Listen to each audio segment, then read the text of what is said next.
on the Dock with Pastor Troy here. We're back in the studio. We've got a great one going on for you. We're all about at On the Dock conversations that propel your faith out of the shallows into the deep. We're not just, hey, listen, we're not doing that on this series. We're going to kick your tail out of the shallows into the deep. We've got some great leaders in the church here, and you're just going to be ready to explode. This is going to be incredible. You're just going to love it. So hopefully you found On the Dock. You've got us here, but we want to tell you that our other platform partners are YouTube, iTunes, Spotify. Go find us on those big partners. Love to have you. Google Podcast as well, Facebook, Roku, Rumble, and SermonNet. And we'd love to talk to you on our social media partners, Facebook, Twitter, Telegram, and Instagram.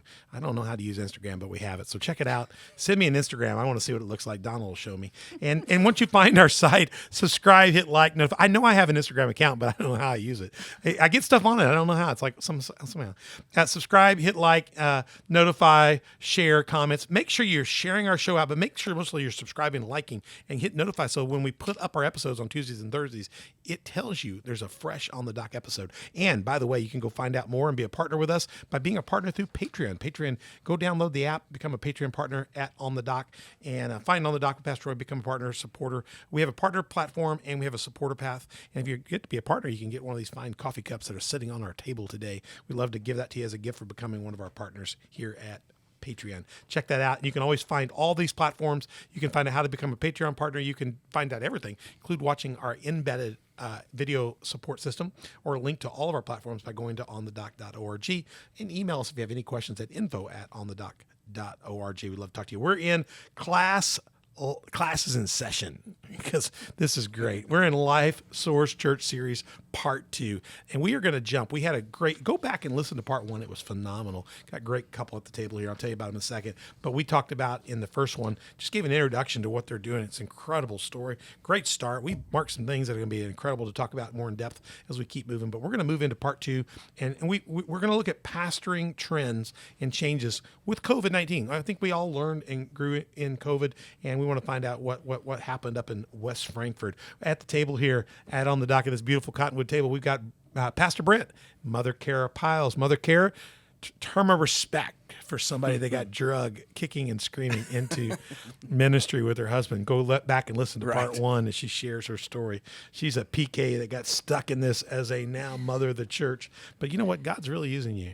I'm so glad you came along for the ride. We're much better off for that. Praise God. Mm-hmm. And so we've got them in the studio. Glad to have you guys both on the dock. Glad to be back. All right, got next to me, got Mother Beth in the studio. Mother Beth? Hi. How's it going? Mother Beth's goal this episode is to talk more. No. To talk more, yeah. She's going to speak more in this episode. No. But she's not quiet in most of her episodes. She's a chatty thing now. Don't get her wrong. She is. She will do it. She will do it. So I want to start with this. You guys, I mean, Brent, you and Kara have been a part of the birth of this church called LifeSource, and I've seen some amazing leadership with you guys, just amazing, Brent and Kara, both of you, since the very birth. It's grown very significantly. The ministry is reaching people from all sides of the walk of life in the West Frankfort area. You do an incredible work that Beth and I, we couldn't do. And certainly we're not being called to do it, or I guess we'd be equipped like you to do it, but you guys are doing amazing things. So I'm going to throw a picture up here and ask a question. Here's your picture on the monitor here. There you go. Great picture of your church family meeting. I love the graphics, love the stuff up on the wall. Tell us about your vision and your heart for LifeSource and its mission in West Frankfort. Give us a little bit of a summary there. You mean based off just like this picture here? Well, I mean, you use the picture to springboard off of. Start there. You're a preacher. Start there, and then work out and give me your vision and plan.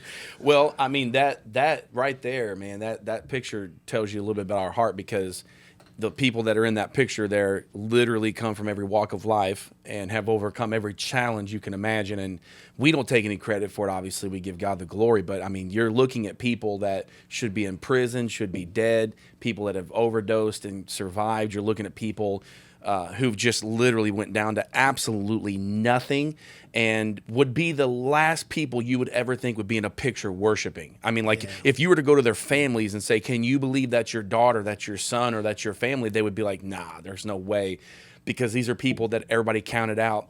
And they gave Jesus a try after they've tried drugs, alcohol, every kind of relationship and lifestyle. Man, they gave Jesus a try, and now they're as passionate about the Lord as they were the lifestyle they were living. Amen. And they're just a force to be reckoned with.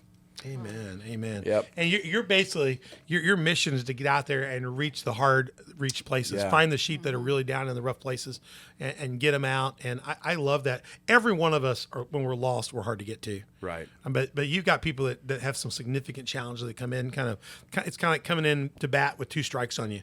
Right. You know, the world's against you, and you guys have really found an incredible method of helping people be redeemed by the power of God, the power of the Holy Spirit.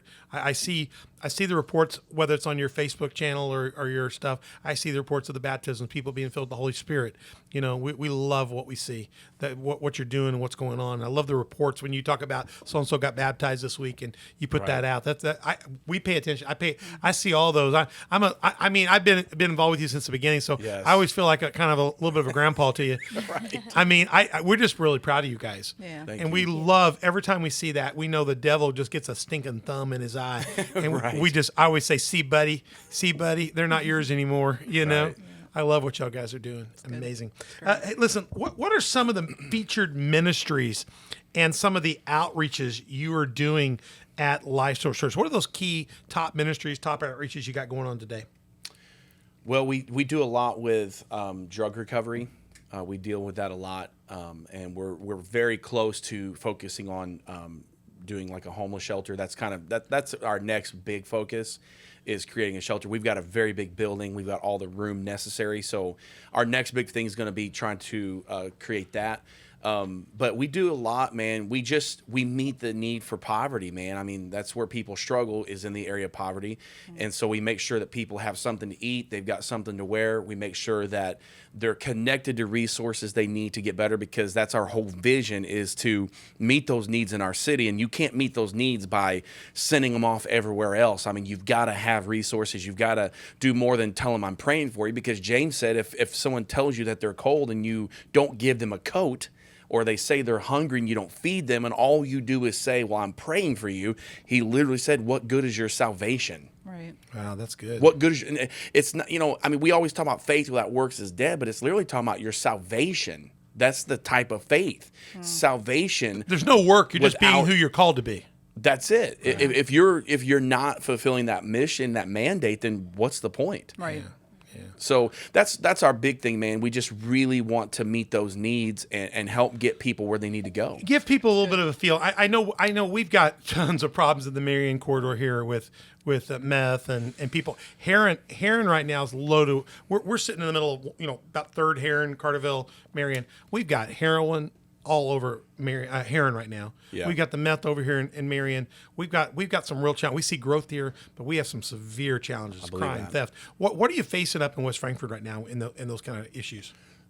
It's probably the same. I mean, it's a very high drug. I mean, the real pandemic is addiction, honestly, and Way worse than COVID. way worse. COVID's nothing compared to this. That's why I don't understand why we're so all the firepower we're throwing at something that it's serious. I've lost loved ones. Right. We've both had it. We know, but it's serious. I've lost dear loved ones over this, so I'm not taking this lightly. But what I'm saying is, if we put the firepower on drugs coming into this country or poverty, Yes. what we've put into this, it's a shame that our country has turned its back on these kind of issues. Yeah. Right. The amount of fentanyl and drugs that are coming in, Oh, yeah. the crime, we're not doing anything with that. And our towns are just dying on the vine, not from Yeah. COVID. They were already dying on the vine for drugs. You just had COVID, and it's just worse. Now people really need some drugs to kind of cope with all this. So. Yeah, and a lot of the problem is none of it's good, but they're not even financially able to get a hold of the more, if you would call, richer kind. They're having to create it out of their own, Far more dangerous. cleaning far more cabinets. And Yeah, they're- far more dangerous. it's way worse. So all the other stuff is a product of that. So the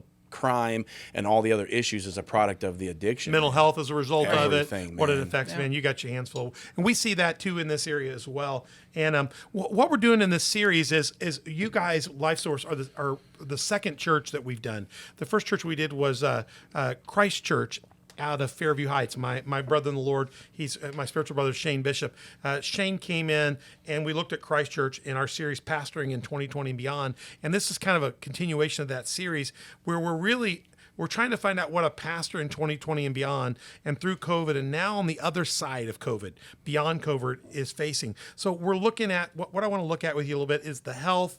We want to look at the future. We want to look at the work of the Church of Jesus Christ in our region, and what it's faced and what it will be facing as we get on this. So I kind of hope that as on the dock, our goal is about getting you out of the shallows and into the deep, of course. So that's our main goal. So at our conversation with these lead pastors, like Pastor Brent, Mother Kara here, my goal is that we get a better look, and you can go back and listen to the Pastor in 2020 and Beyond with Pastor Shane Bishop and that church, and get some of the same questions I'm going to get here, because I think you need to hear from different pastors. How they're experiencing this. And I think you're going to find when we're done with all the lead, I'm bringing in other pastors. I'm bringing in Brother Jason. We're going to bring in other pastors, all the top church right here. We're bringing them in asking some of the same questions. And when we get to the other side of this, I'm going to get some of you lead pastors back at the table, and we're going to take a look at what we had in common. There's a lot of common. But I want to get a better look at what's going on, and I think it would better prepare those listening and us to help serve the community of God as everybody in this region as we try to get out of the shallows and into the deep, because there's a lot of work to do for the church. So that's kind of the spirit I'm coming at. So as I throw these out, you guys both be glad. Just jump in wherever you want. Mother Beth, you too as well. And we're glad to have you and do that. So here's the first question for you guys.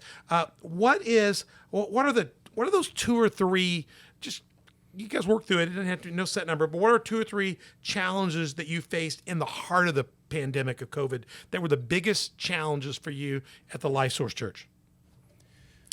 Well, I think one of the things for us is because we knew from the very beginning that this was not a time off for the church, that this was a time that we needed to get busier than ever. And, there's only so much you can do through a screen. You cannot touch people through a screen. I can't hug you, love you. I can't feed you. I can't pray for you. There's just a lot of stuff that it just doesn't function through a screen. Now, there's a lot that can be done through a screen that I thank God for that technology. But, there was just so much that we couldn't do through the screen that we had to do. And we had to find out how to do it the right way, the safe way. But, man, there was just so much criticism. From churches, from pastors, from people in the community that just it really, to me, it exposed the real mindset of what people think as church to be, that they just really culminate church to be in a building. Yeah. And so they thought, well, if you can do that at home. No, you can't. You cannot actually be the church at home. You can't be the church on your couch. You can't be it. And that was what I think one of the biggest challenges we faced, was trying to do what we knew God wanted us to do, be who God called us to be, and navigate it through all the different fears. Because, we had conversation with our local law enforcement that they were like, you can't do that. Like, it's not you're not allowed to do that. There's different mandates and things that are being recommended by the state. And it's like knowing what the government says and knowing what that government says. Yeah. And trying to make sure that we balance and respect and honor everybody, but say, I love you guys, but man, this is what God's called us to do. We have to be who God's called us to be, no matter what's going on, even more so during a pandemic. Well, I think that's so true. I love the development of the virtual church. We do that. I think that's great for people that have to be traveling. Sure. They have to be away. They're working a Sunday shift and they can't be involved. Right. They have COVID. They have some other virus. I think there's a value to that, to be able to stay connected. Absolutely. But you're never going to get connected that way. You're never going to develop a real relationship with Christ through a TV screen. TV screen pastor doesn't come and take care of you when you're down and out, when you're bleeding and you're sick. You can pay money to all those guys online someplace else. They're not going to come hold your hand when you're in the hospital here, when so-and-so this and that's happened. So I am 100% with you. I think the church has grown in that area, and I think it's good that we've developed in that area, and we need to keep enhancing the ability to put the church out there on the platform. Sure. I also think it gives people a chance to check you out and then come on in. Right. But you really can't be the church without a relationship. Right. A relationship with Christ, and it's got to touch you, and a relationship with his people, that's got to touch you as well. Right. And I think it's particularly when you're dealing with people you're dealing with, largely people that have had issues of alcohol and drugs, hard living. Right. These are people that are, let me just put it this way, touching people that need rescued requires touching them. Right. It requires a shepherd's hook. It requires a lifeguard, requires getting in the water and pulling you out and sitting with you, and maybe putting a little life-saving rescue on you. So you cannot do that virtually. Right. No. There's no way to substitute that. And I don't care what the state says, what the government says, what YouTube wants to say on our platform here. YouTube, we got 7 other platforms. If you go, we leave, no problem.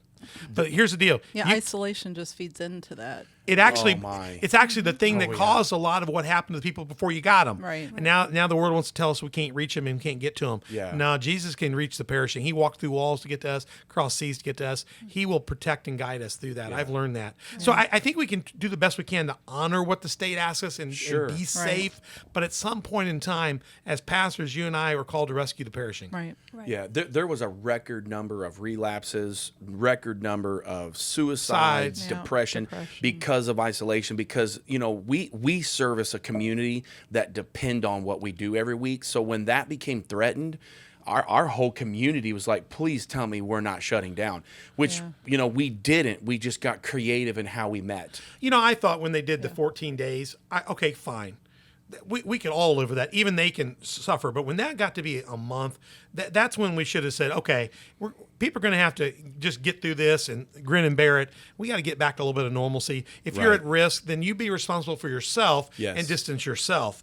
And what we had was this controlled distancing. And when they reached into the church and the pews and all this, they began to dictate what spirituality would look like. Right. And that basically Papa would replace that. And I think we just really, I think the church messed up when we abdicated that big time. Right. And I think we're going to pay for that down the road. I think part of the problem with that is that you also have people in the church that are struggling with it, and that they don't necessarily agree with what you're suggesting the church is about. We've seen a lot of that. Yeah. And that's hard too. Yeah, and I'm not saying that I respect everybody that if they need, there are people that need to stay away from this disease. Sure. And they know who they are, or they should know who they are. And at least by the month end of that, when we got into the quarantine, they had a feeling for that. But ministry still needs to take place. And let me just tell you, we live in a state, and I don't agree with it. I believe every life's valuable. I'm not into abortion. We're a pro-life church. We're a pro-life, on the docs pro-life. Yeah. But we don't apologize for that. Yeah. But it's amazing we're in a state where a woman has a right to choose, but we don't have a right to choose whether we're going to go to church or not, and whether I can be a pastor today or whether somebody can be a member of that flock. Right. We had overseating authority in a state where we quote, I have a right. But it's kind of funny how that goes one way but doesn't go the other way. Right. And I think what we're going to have to do is say, hey, we choose life, and we choose that Jesus has our life. And I think down the road, we're going to have to think about that as new things are invented and new things come up and face our way. How do we face this next time? Right. Because I do think I think the church in general abandoned a lot of people in the worst hour of their life. And a lot of it was out of fear. Yeah. Out of fear. It's 100%. As a church, we were able to navigate around it. You were able to navigate it with a lot of creative ministry.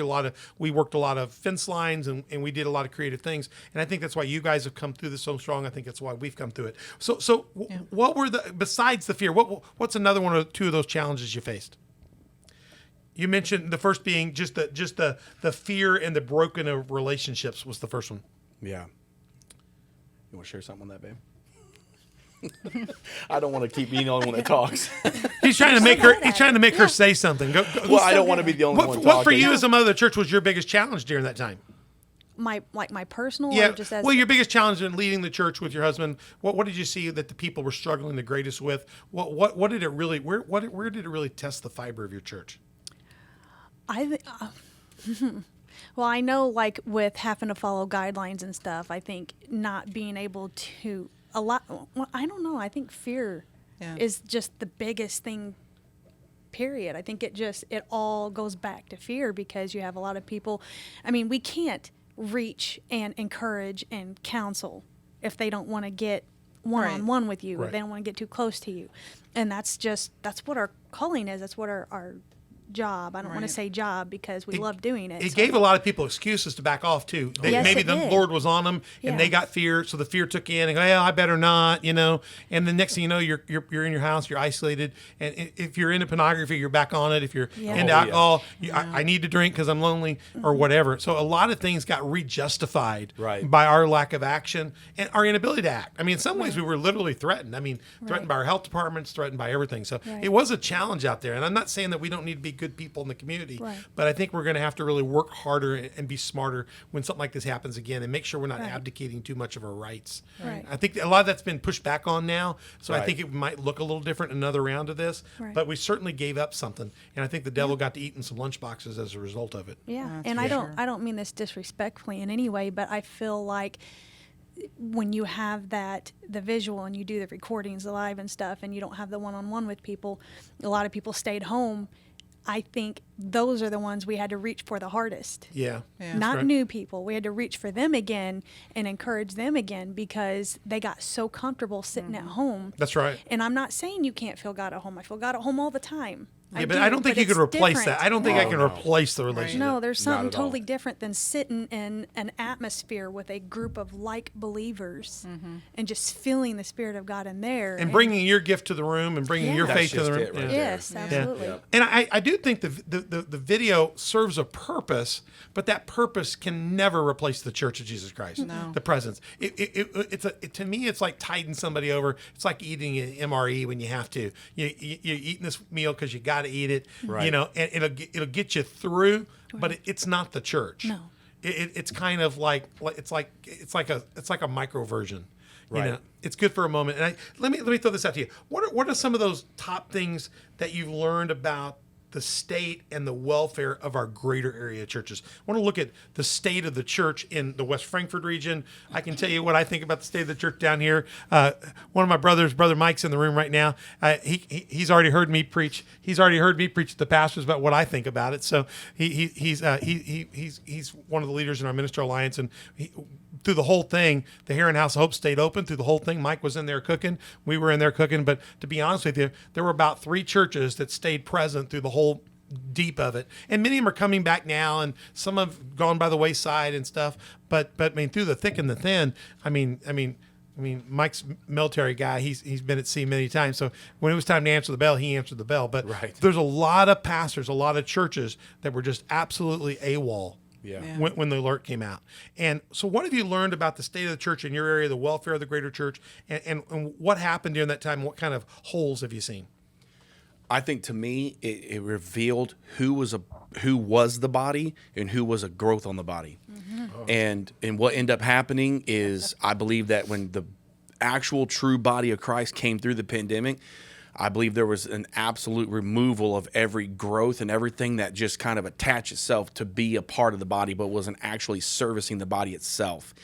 And, you said it earlier, I really believe it was a sifting because, man, this is time for real revival. It's time for real, true revival, real, true soul winning, truly impact our communities. And I think that's what God's setting the church up for. And I don't believe God caused anything. I'm not saying that, but I believe just as much as the enemy used this pandemic, I believe that God did as well. And there were things that, I feel the church came out better. I don't look back at this pandemic and say we lost. Me too. I think we came out better. I'm literally like, wow, like we come out blessed. We came out better, stronger. Our church has grown in every measure you can imagine.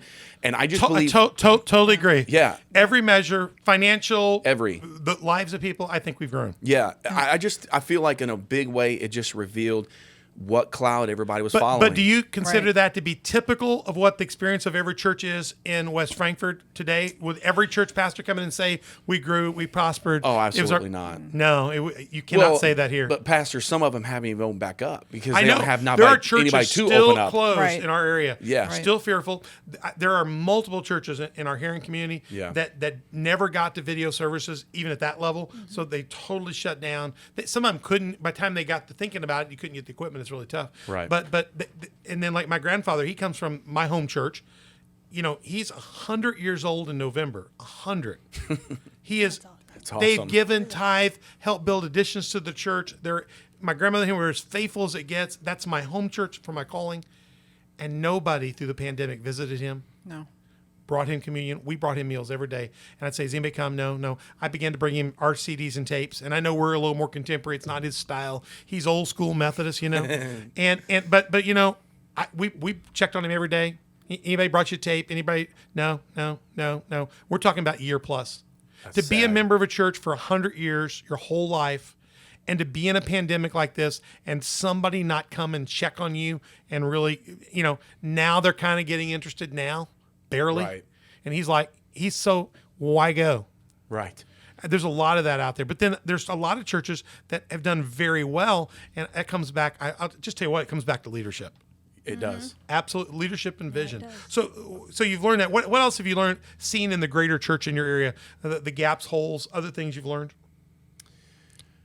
I think ultimately I think that was kind of the biggest thing, because I feel like everything else kind of branched off from that. Right. You know, I mean, there was a lot that it just, again, it showed who were people really listening to. Who was the body and who was a growth? Who was a growth. I think that's well said. Yeah, man. I know that when the very beginning of this, when they started saying that there was going to be shutdowns, lockdowns, our whole leadership team went into prayer. And the thing that the Lord spoke to me going into this, and I told our church that, is we better make sure we're following the right cloud, because there's going to be other clouds to follow. And it's a lot of the media outlets. And I told our church, we're not going to follow that. I'm not saying I'm going to turn my ear to it, because I do want to know what's going on, but I'm not allowing that to influence our decisions. You've got to take the information in.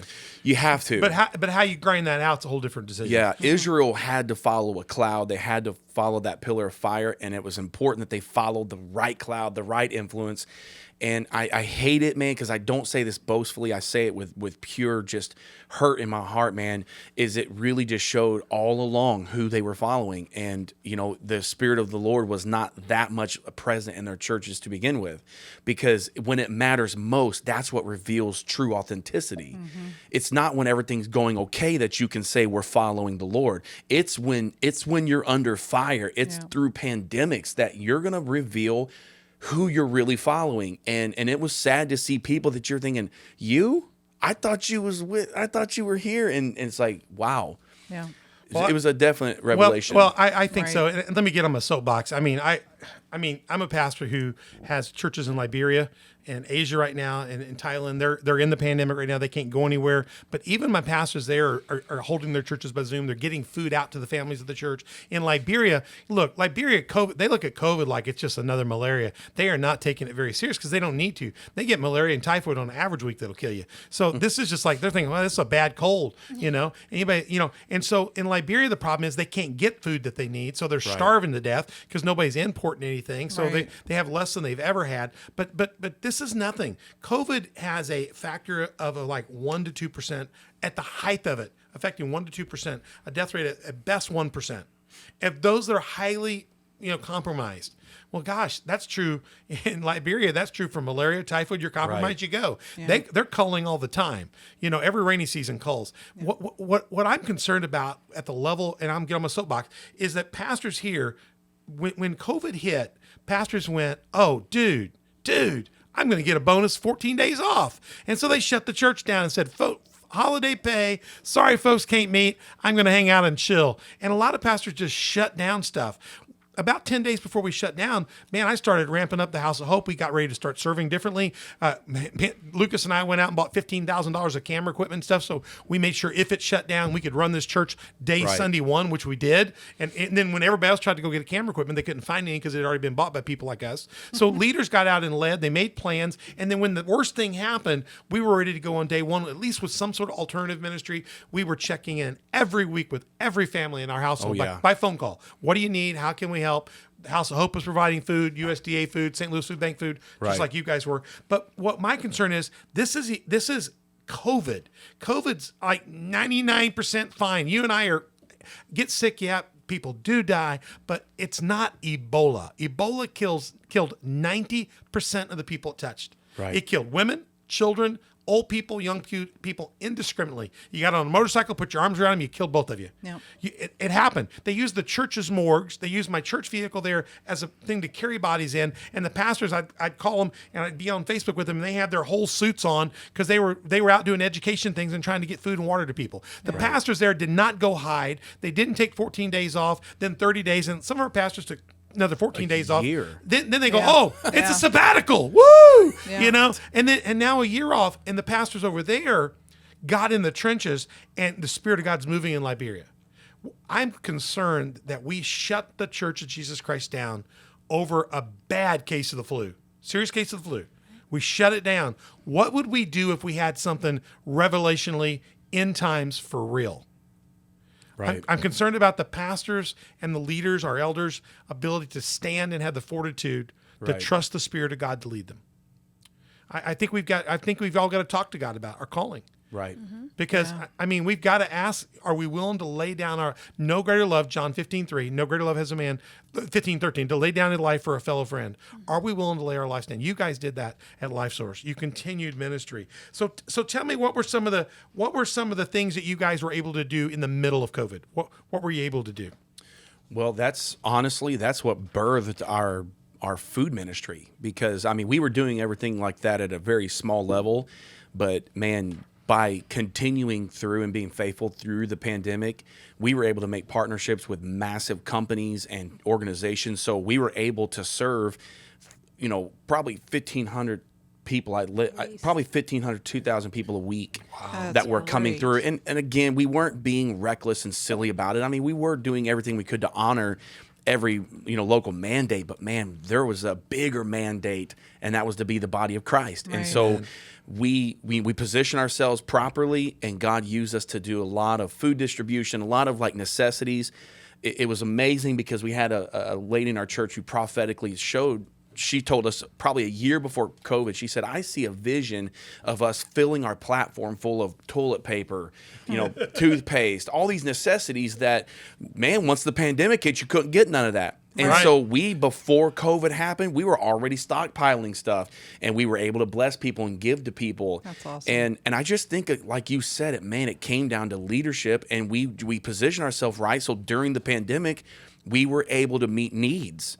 Right. We were able to bless people. No, it was not your traditional church services, but we were being the church more than just going to church. And that's what I think it separated everybody. You have your people who go to church, and you have those who be the church, and the ones who are specifically the church, they shined through the pandemic and was able to meet needs and bless people and serve our communities. And realistically, that's what we're supposed to be about. I mean, the government, without a pandemic. Yes, the government Every day of the week should not be supplying our needs. That's right. They should not be giving us money and stuff that need. That's our job. That's what the church was supposed to be doing. Yep. I think we were almost like, there used to be that old game show, would the real so-and-so stand up? You interview people.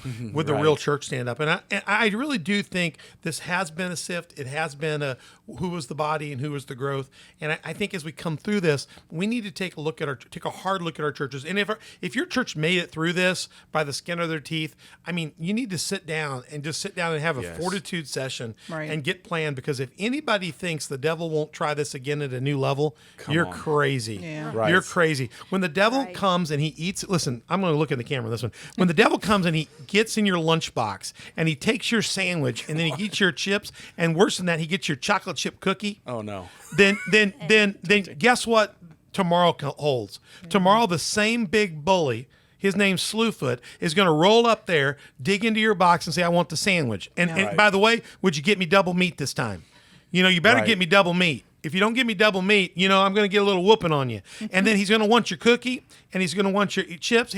Now he wants your cold drink. You know what I'm saying? He's going to come back. You're going to let him eat in your ice box. You're going to let him eat in your lunch box. He's going to come back every day for it. You've got to draw a line in the sand and say, devil, in the name of Jesus Christ, no more. We're not going to do this. That's it. Yep. You have no authority here in this place. You have no authority here. The church is going to have to start with their own people, plead the blood of Jesus Christ over them again, pull them up and out of the mire, and we're going to start having to act like the army of God, because we have seen nothing yet. I'm not an end-time preacher. I'm be ready all the time preacher. Right. I'm just not. I'm a football coach, and I was trained to have plays ready anytime you had a 4th and 1, and you always had an end-time goal preaching. But I think our preachers are going to have to start thinking a little bit more like we better put in some sort of fourth quarter, overtime quarter, 5-minute, 2-minute drill. We need to get some stuff in there, because we are not done with this. We have been tested, and I'll be honest with you. Some churches passed the sifting, some squeaked through, and a lot of them are on the sideline. And the ones that are on the sideline, to be honest with you, I felt bad for a while, and I finally decided they deserved it. They weren't really the church. Right. So would the real church stand up? So I want to encourage pastors, get into this. Look at your leadership matrix. Look at your fortitude. And you got to make a decision. Am I willing to lose my life to gain the kingdom of God? Right. And that's what Paul's attitude was. That's what Peter's attitude was. That's what John's, and that's what Jesus was. Yeah. And we follow in the footsteps of that same carpenter from Galilee. Amen? Amen. And you guys, nobody I know follows in that better than you guys. And that's why I just love to come and hang out with you guys. Sorry about that. That was me on the rant. I love okay. it. I mean, I made man in you. It's 100% truth, though. I mean, God called us to do His work, right? Right. Yeah, absolutely. I mean, what if He didn't heal lepers? What if He didn't do healings? What if He didn't heal the blind man? You know what I'm saying? What if He broke the law what if all the he, time. He broke the law all the time. I mean, that's what we're supposed to do. And you got to think about the law. Was the law made for the Sabbath, or was the Sabbath? Or was the Lord? Right. You know, sometimes we have these laws that I'm writing something for a podcast we're doing real soon, and I'm talking about the Pharisees and the Sadducees. You understand the Pharisees were conservatives. Right. They were the staunch conservatives. And the Sadducees were the flaring liberals. They didn't even believe in an afterlife, let alone a resurrection of the dead. Right. Mm-hmm. And the two of them were running everything. It's about like where we're at now, where you got a bunch of right-wingers, a bunch of left-wingers, and everybody's going to hell in a handbasket, right? Right. Yeah. So either side's wrong. What we need to do is look to Jesus, the author and the perfecter of our faith. Right. We got to get our eyes off this rules to be rules and get to the Spirit of God. Right. We need to obey the command of the Lord, but we don't need to do that with a hard heart. Right. We need to do that with a soft heart. Right. You know, and I think that's where we're really missing it. You guys, I'm going to get us out of this because I'm going to start preaching again. But we're going to come back and listen. We're going to come back. Don't worry, we're not anywhere done with this. We're going to come back in part 3, and we're going to come back and talk deeper about the spiritual needs of the church on the other side of COVID. Because I think COVID sifted us. It revealed some things, and I think I got a feeling it changed how I pastor and how I'm speaking about things. I want to hear how it changed Mother Kara and Pastor Brent, and how you're going to speak and teach and lead going forward.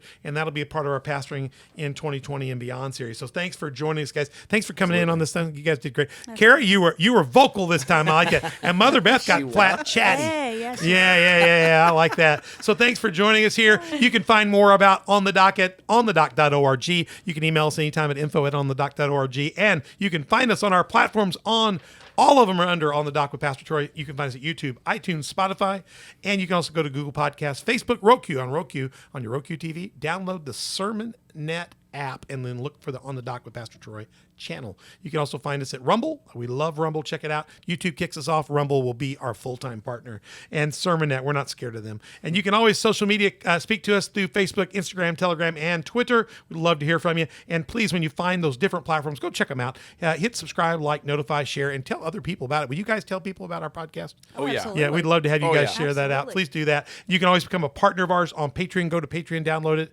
and look for On the Dock with Pastor Troy. We'd love to have you as a partner or a sponsor of one of our shows. You can find out how to do that. And as always, we'd love to have you. If you don't have a church home, you can come to Community Faith Church. We will be open one way or another. You will find us 10 a.m. on Sundays, 6:30 on Wednesdays. You can always find us virtually if you're traveling. You just want to check us out at coftv.com. We're also on Facebook and YouTube.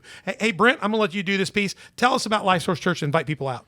So we're in West Frankfort at 1011 East 6th Street. We meet on Sundays at 11:30. We do have a cafe from 9 a.m. to 11. It's all free. You can come and enjoy that. There's pastries and coffee in there. And then service starts at 11:30. And then Thursdays, we have our midweek at 7 o'clock, but we have a free hot meal from 5 to 6:30, and that's all free. And it's a soul meal. It is not just little lunch meat sandwiches. It's a real full meal that you can come and be blessed by. And we would love to see you guys. All right. You guys, Mother Kara, thank you for coming in today. Absolutely. Brent, Mother Beth, my lovely co-host. Good to have you guys all with us in the studio. We'll be back in part 3. You do not want to miss it. You don't want to miss anything. What we're doing here on the dock is amazing stuff. So join us, and don't forget to subscribe, share, like, hit. Find us on those platforms, and we'll see you back soon.